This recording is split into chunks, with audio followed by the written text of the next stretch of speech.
Hello friends, देखिए आज का जो क्लास है इसमें हम लोग वन वर्ड सब्स्टिट्यूशन को फिर से करेंगे और इसके साथ साथ हम लोग जो है ग्रामर के जितने भी हम लोगों ने पीछे वाला पढ़ा था उससे आगे हम लोग आज पढ़ने का प्रयास करेंगे। देखिए 2 दिनों से पिछले कुछ वीडियो अपलोड नहीं कर पाए थे, इसके लिए सॉरी, क्योंकि कुछ समस्याएं हो गई थी, इस वजह से हम क्लास एब्सेंट कर गए थे। चलिए आज हम लोग इससे आगे पढ़ेंगे। इसमें सबसे पहला आज का जो वोकेबलरी है, ये पहला वर्ड मीनिंग है, यहाँ पर देखने का प्रयास कीजिएगा। देखिए आज का जो पहला वर्ड है इसमें पहला है एम्फीबियंस, AMPHIBIANS, एम्फीबियंस। ये एक नाउन का शब्द है और इसका अर्थ होता है, इसका मीनिंग होता है उभयचर जंतु। उभयचर जंतु किसे कहते हैं? तो वह जंतु जो जल और थल यानी कि पृथ्वी पर भी रहता हो और जल में भी रहता हो, ऐसे ही जंतु को हम लोग कहते हैं एम्फीबियंस। और ऐसे जंतु को एम्फीबियंस कहेंगे, याद रखिएगा। जैसे कोई भी स्नेक हो गए, फ्रॉक्स हो गए, ये सभी एम्फीबियंस कहलाते हैं। नेक्स्ट देखिए अगला है amputee, AMPUTEE। Amputee, AMPUTEE, amputee एक नाउन का शब्द है, संज्ञा का, और इसका अर्थ होता है अपंग या छिन्नांग। नेक्स्ट देखिए अगला है एनाग्राम, ANAGRAM। एनाग्राम एक नाउन का शब्द है और इसका मतलब होता है शब्द बदलकर नया शब्द बनाना, यानी कि नया शब्द बनाना। जो शब्द पहले वाला उसको बदल करके दूसरा शब्द को बनाना को हम लोग क्या कहते हैं? एनाग्राम कहेंगे। नेक्स्ट देखिए एनालॉगी, ANALOGY। एनालॉगी एक नाउन का शब्द है और इसका मतलब होता है समानता, इसके लिए इक्वलिटी भी हो सकता है। नेक्स्ट वर्ड है एनालिसिस, ANALYSIS। एनालिसिस ये एक नाउन का शब्द है और इसका मतलब होता है विश्लेषण।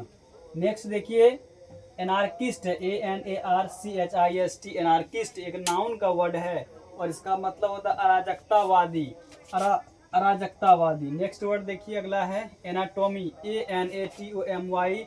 एनाटॉमी एक नाउन का वर्ड है, इसका मतलब होता है शरीर रचना विज्ञान। शरीर रचना विज्ञान को हम लोग क्या कहते हैं? एनाटॉमी कहेंगे। नेक्स्ट वर्ड देखिए एंकर है, ANCHOR।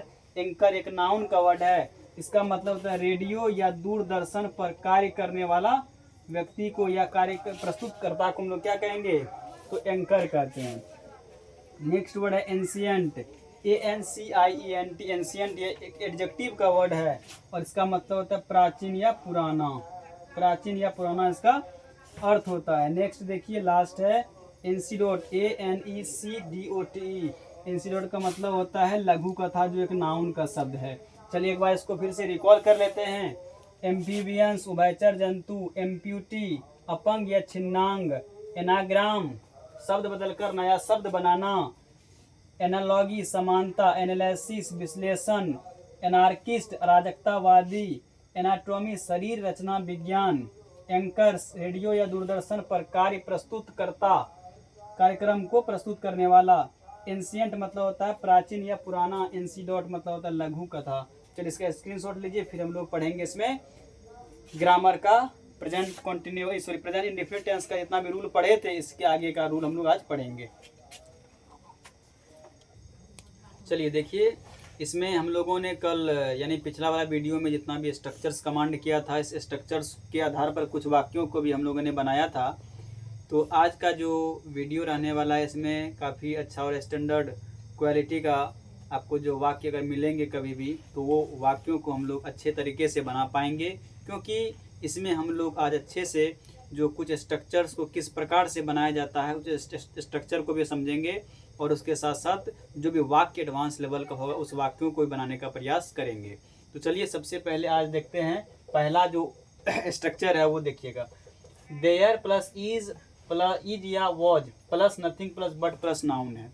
देयर प्लस इज या was plus nothing plus but plus noun है। और दूसरा स्ट्रक्चर देखिएगा जो है सब्जेक्ट प्लस हैव या has plus to plus V1 plus other word है। तो देखिए इस स्ट्रक्चर्स का प्रयोग कहाँ करते हैं, तो समझिएगा जो सब्जेक्ट प्लस हैव या हैज है plus to plus V1 plus other word है, इस स्ट्रक्चर्स का प्रयोग हम लोग करेंगे कि इस स्ट्रक्चर्स का प्रयोग मजबूरी के लिए किया जाता है। यदि वाक्य में आपको मजबूरी दिखे, जैसे मुझे पढ़ना है या मुझे पढ़ना पड़ता है या मुझे पढ़ना होता है, मतलब ना लगा हो या पढ़ता है लगा हो, इस प्रकार का अगर उदाहरण देखने को मिले जिसमें ऐसा लगे कि इसमें कंपल्सन है, मजबूरी है, तब ऐसी कंडीशन में हम इस स्ट्रक्चर का प्रयोग करेंगे। सब्जेक्ट प्लस हैव या has plus to plus given plus other word का प्रयोग करेंगे। देखिए देयर प्लस इज या वॉज का plus nothing plus but plus noun का प्रयोग वहाँ करेंगे यदि मान लीजिए कि वाक्य में क्या हो कि जहाँ यहाँ कुछ ना, यहाँ मतलब सिर्फ एक ही चीज़ के बारे में, जैसे मान लीजिए यहाँ पानी ही पानी है, वहाँ बच्चे ही बच्चे थे, वहाँ धूल ही धूल थे, यहाँ कचरा ही कचरा है। इस प्रकार के वाक्य के बारे में अगर हम लोग कभी अगर देखें तो ऐसी कंडीशन में आपको इस स्ट्रक्चर पर काम करना होता है। तो चलिए देखिए, उसके बाद अगला स्ट्रक्चर जो है subject plus is am are plus about plus to plus V one plus other word. याद रखिएगा, subject plus is am are plus about plus to plus V one plus other word, इस प्रकार से। और याद रखना है ये जो स्ट्रक्चर है ये थोड़ा सा अलग स्ट्रक्चर है, इसका प्रयोग कहाँ करेंगे तो याद रखिएगा, इस स्ट्रक्चर से फ्यूचर में इमीडिएट यानी तुरंत कार्य को बनाने के लिए किया जाता है। मतलब कि हम लोग कोई भी काम करेंगे जो फ्यूचर में करेंगे, तुरंत करने वाले हों, ऐसी कंडीशन में इस स्ट्रक्चर का प्रयोग करिएगा। कौन सा? तो subject plus is am are plus about plus to plus V one plus other word का। कुछ उदाहरण देख लीजिए, जैसे कि यहाँ पर है वहाँ कचरा ही कचरा था, तो याद रखिएगा वहाँ कचरा ही कचरा था, तो ये पहला वाला स्ट्रक्चर पर बनेगा। तो याद रखिए there was nothing but garbage there, हो गया। यहाँ किताबें ही किताबें हैं, there is nothing but books here. इसी प्रकार के सारा का सारा आप वाक्य बना पाएंगे किसी भी तरह का, इस प्रकार का अगर हो इस कैटेगरी का। नेक्स्ट देखिए अगला है मुझे पढ़ना होता है या मुझे पढ़ना पड़ता है या मुझे पढ़ना है, अगर मजबूरी भी हो ऐसी कंडीशन में हो जाएगा आई हैव टू टीच हो जाएगा। देखिए अगला है उसे अंग्रेजी सीखना पड़ता है, तो यहाँ पर हो जाए he has to learn English. Clear है? उसके बाद देखिए ये वाला उदाहरण पर subject plus is am are plus about plus to plus V one plus other word, यानी कि फ्यूचर में कोई भी काम होने वाला है ऐसी कंडीशन बनाएंगे। जैसे कि मैं IAS बनने ही वाला हूँ, ऐसी कंडीशन में हो जाए I am about to NIS। उसके बाद देखिए मुझे तुमसे मिलना है, तो ये देखिए दो चीज़ों को दिखा रहा है, पहला कि मजबूरी भी और दूसरा कि फ्यूचर में एक एक्शन घटने वाला है कि मैं तुमसे मिलने ही वाला हूँ। तो ये दोनों तरह से बना सकते हैं। तो I have to meet you भी होगा और I am about to meet you भी होगा, ये दोनों तरह से बनेगा। सेंस अगर जैसा हो उस सेंस के हिसाब से ही ये वाक्य का निर्माण होगा। याद रखिएगा, सेंस जैसा कहेगा उसी के हिसाब से आपको वाक्य बनाना है, स्ट्रक्चर को याद रखते हुए। अगला देखिए यहाँ पर है उदाहरण कि आपको वीडियो देखना है, आपको वीडियो देखना है, तो you are about to watch the video. Clear है? अब देखिए आज के लिए जो हम लोग पढ़ेंगे कॉजेटिव वर्ब क्या होता है, इसे हिंदी में कहते हैं प्रेरणार्थक क्रिया। प्रेरणार्थक क्रिया क्या होता है, इससे पहले आपको ये जानना है क्रिया। हालांकि क्रिया जो होता है वर्ब होता है वो बेसिकली दो होता है, एक होता है मेन वर्ब और दूसरा होता है हेल्पिंग वर्ब या एक्सालरी वर्ब।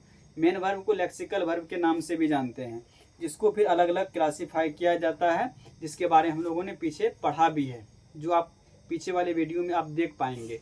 तो आज का जो क्लास है इसमें बेसिकली हम लोगों को इसमें ये जानना है कि कोई भी वाक्य में यदि एक होता काम करने वाला और एक होता वाक्य में काम करवाने वाला, और कभी कभी वाक्य में दोनों होता है, ऐसी कंडीशन में किस प्रकार से हम लोग इसका वाक्य को बना पाएंगे। तो ऐसी कंडीशन में इसके लिए पहले कुछ नियम को सीखना होगा। तो चलिए सबसे पहले यहाँ पर देखिएगा, जो वर्ब है क्रिया है इसको दो भागों में बांटा गया है, एक होता है डूअर और दूसरा होता है कॉजेटिव वर्ब। तो डूअर मतलब जो काम करने वाला स्पष्ट नजर आता हो, जैसे कि डूअर में जो वर्ब है जैसे ईट है, run, go, play, laugh, read, study etc, ये सभी जो है ये वर्ब में डूअर का रोल प्ले करता है। और देखिए जैसे कॉजेटिव वर्ब है प्रेरणार्थक क्रिया है, जैसे इसमें खिलाना, हंसाना, दौड़ाना, भगाना, रुलाना, है ना, कटवाना इत्यादि, ये सभी कॉजेटिव वर्ब के उदाहरण हो जाते हैं।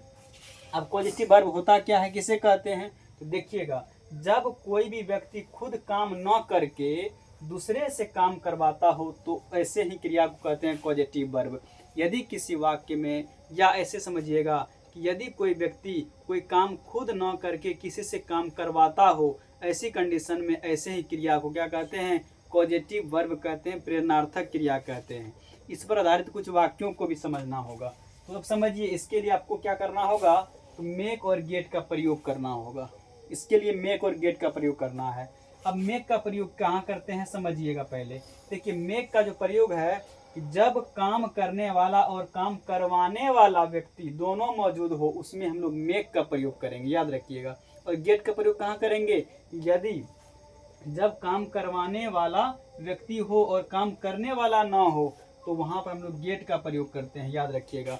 यदि वाक्य में काम करने वाला और काम करवाने वाला, काम करने वाला और काम करवाने वाला दोनों मौजूद हो तो याद रखिएगा मेक का प्रयोग करना है। और वाक्य में यदि काम करवाने वाला हो लेकिन काम करने वाला नहीं हो तो ऐसी कंडीशन में हम लोग वहाँ पर गेट का प्रयोग करेंगे। बस इस शर्त को याद रखना है। वाक्य में काम करने वाला हो और करवाने वाला भी हो तो मेक, और वाक्य में करवाने वाला हो और करने वाला ना हो तो ऐसी कंडीशन में गेट का प्रयोग करना है। अब देखिए कुछ नियम याद रखिएगा, कुछ पॉइंट को, कि मेक के बाद हमेशा वर्ब का पहला रूप आता है, V1 का प्रयोग किया जाएगा। मेक के बाद हमेशा V1 का प्रयोग होता है और मेक के बाद याद रखना है दूसरी बात को, टू का प्रयोग कभी नहीं कर सकते हैं। लेकिन अगर हम लोग पैसिव वॉइस बनाएं तो वहाँ पर टू का प्रयोग अवश्य करना है। इस बात को भी यहाँ पर लिखा गया है, तो याद रख लीजिएगा कि मेक के बाद हमेशा वर्ब का पहला रूप आएगा और मेक के बाद टू का प्रयोग कभी नहीं करना। एक्टिव में, पैसिव में करना है, यानी कि पैसिव वॉइस में टू का प्रयोग किया जाता है।